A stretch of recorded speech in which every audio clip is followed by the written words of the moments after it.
Good afternoon.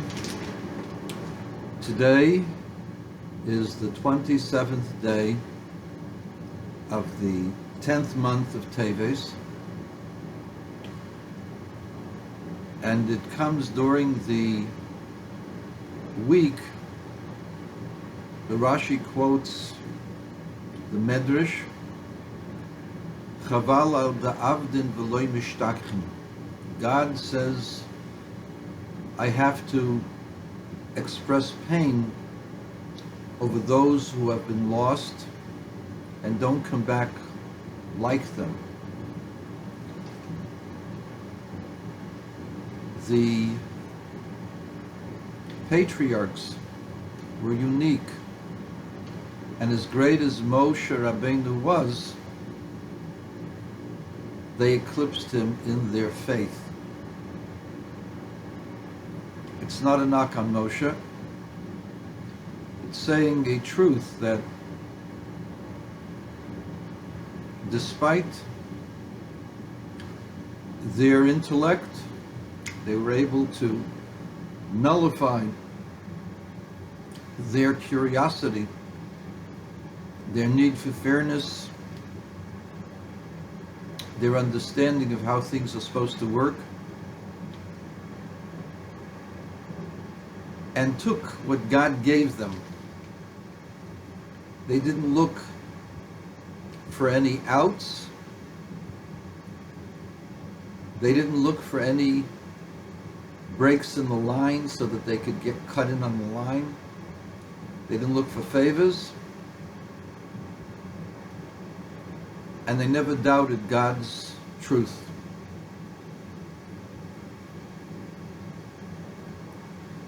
Shlomo Sawilowsky was perhaps the most brilliant man I've ever met. I've met a lot of brilliant men, and he's right up there with them. I can't say who is on a higher level. Had he had a regular Torah education, he would be known as the Eloi of Savannah, Georgia, the genius of Savannah. I have no doubt that he would have been one of the greatest Rosh Yeshivas or one of the biggest Rabbonim. Clarity of his thought process, the logic, the output, the sense of humor, the true humility. He was a man that accomplished tremendous things not only in his field, but in many other related fields and in the fields of understanding Torah as well. I have yet to meet a person who could make the driest element of Torah study into something exciting, into something vibrant, into something real that people wanted to study and to hear.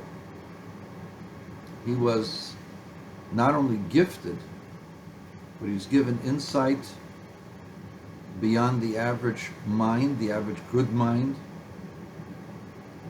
and he saw beauty.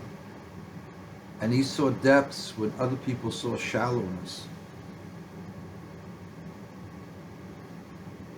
When he started getting sick again, I told him, Reb Shlomo, you have to make a book.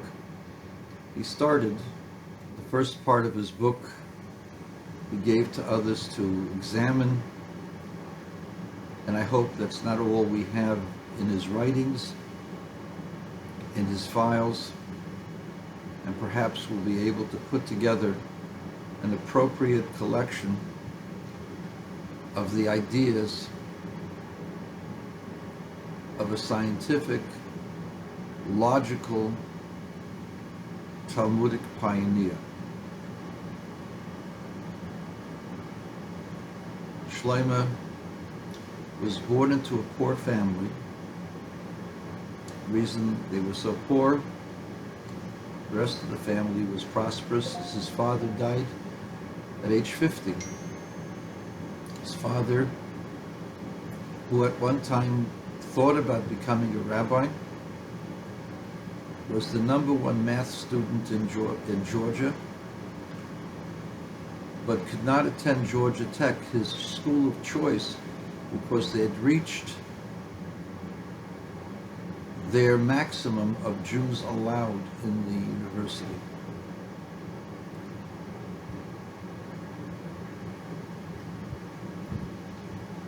So he had to go to the University of Georgia instead.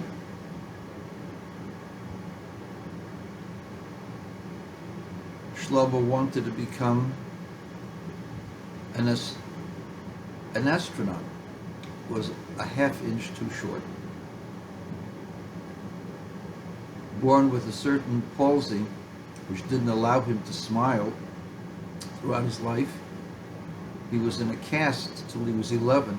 By the time he reached 11 and they took the cast off, he started to run, and he became one of Georgia's best half-milers. In fact, as a high school track star, he set a state record.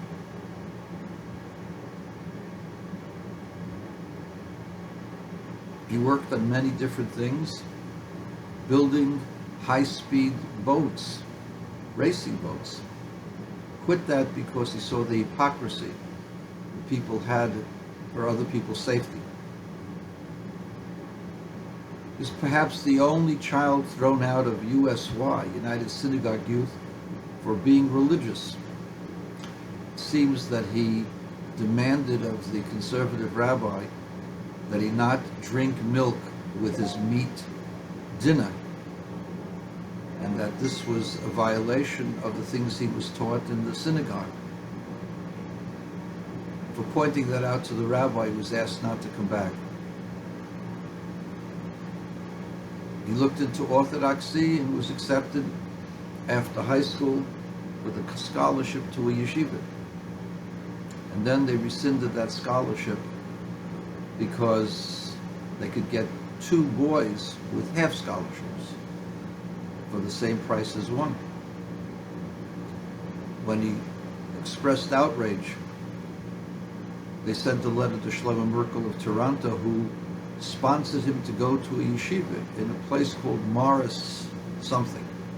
He thought it was Morristown, New York. There's no Morristown, New York. There is a yeshiva in Morristown, New Jersey, but not the yeshiva that Mr. Markle wanted him to go.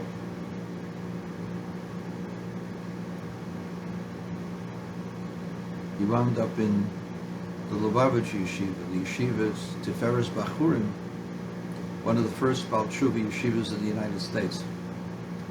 There he was mistreated, mistrusted, and abused.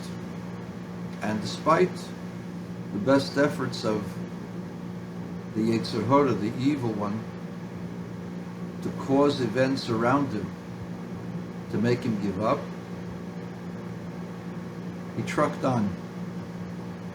He was accused of stealing of Sefer Torah, suspected of taking drugs. Both were false. He learned Safras, how to be a scribe. The scribe who taught him had his house firebombed the night before he was going to give him his recognition as an official scribe. He couldn't do it because he was afraid for his life. When he went to work as the mashgiach for Chalav Yisrael, for the kosher, ultra kosher milk, they asked him, "Buchad, did your mother go to mikveh?" He was incensed at the question. How's he supposed to answer that, and how's he supposed to fix that? The young man with a long beard, keeping Shabbos and as honest as they came, what difference does it make? His response to the rabbi was not pleasing to the rabbi, and they told him to go home. Fortunately, the woman in charge, the woman who owned the place, needed a mashgiach right away, and said, "To heck with you guys, I need the mashgiach." And so he worked on a Chalav Yisrael farm. He went to the Chavrusa at the University of South Florida, got himself a degree in counseling, a master's degree in counseling, and then went for his doctorate in statistics and education. He became a full professor here at Wayne State. And throughout his career, probably published more articles than anyone in his field, at his own quarterly, and people in different disciplines recognized the depth and profundity of his understanding. His bachelor's, I believe, was in astrophysics. He got himself smicha online. In the process of getting himself smicha online in the laws of Shabbos, he became the valedictorian of the entire group, several hundred throughout the world. He became a spokesperson, a member of the board of Smicha online program called Pichesh Hashanim, and then later on its subsequent successor. He mastered several different elements of Jewish law. He went through Shas more than once, I believe twice, and he published many articles on Torah at great depth and great insight. The most incredible part of Shlomo was how he could inspire someone to reach higher, to aim higher, to reach the highest level that he could. A professor usually has 5 or 6 students, doctoral students. Shlomo had 84 or 85 at one time. And this went on throughout his career as a professor. In the course of time, he might have had thousands of doctoral students. He finished the doctorate. Now, this was not just a rubber stamp. This was in different disciplines, different areas of education, different applications. At the end of the day, Shlomo oversaw thousands of research papers written on things that went from the highly technical to the highly emotional to the highly sophisticated within the psychology movement.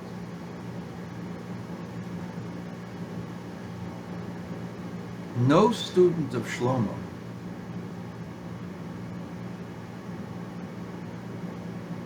was not affected by him, was not inspired by him to think, to go higher, to want to know more. He left an indelible mark on all the people whom he had contact with. He was a man of few words and never ever talked about himself. Occasionally he would tell stories, anecdotes, but these were only to give an illustration. But his personal struggles, his personal life, was never anybody else's business. Therefore, hardly any of us really knew the depths of his illness and how sick he really was.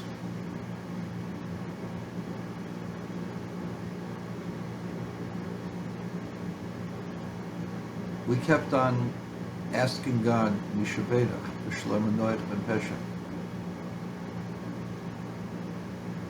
And we were not successful in keeping him with us. Our shul, our Beis Chabad, suffered a major blow. He was the lifeblood of the shul. He was the main teacher of the shul. Despite the fact that I'm the rabbi, he was the main teacher. He inspired. He kept people together. He understood people.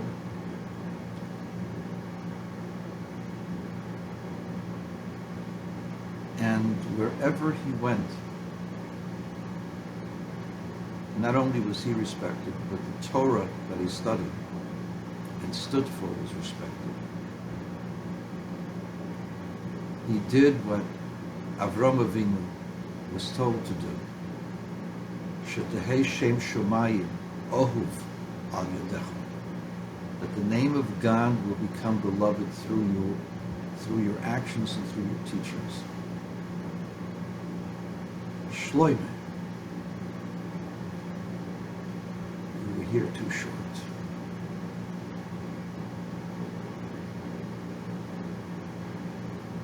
The Sitra Achra, the other side, couldn't bear someone of your caliber attacking and destroying the myths and the lies of those who hate religion, who hate the Jewish religion especially. We have lost a friend, a teacher, counselor. I've lost a student and an associate, a colleague. We've lost a giant. We have no time to weep and to mourn. We got to pick up the pieces. But as God said, Chaval al da'avdin v'lo nishtachnu. They don't make them like him. There will come others, but nothing like him.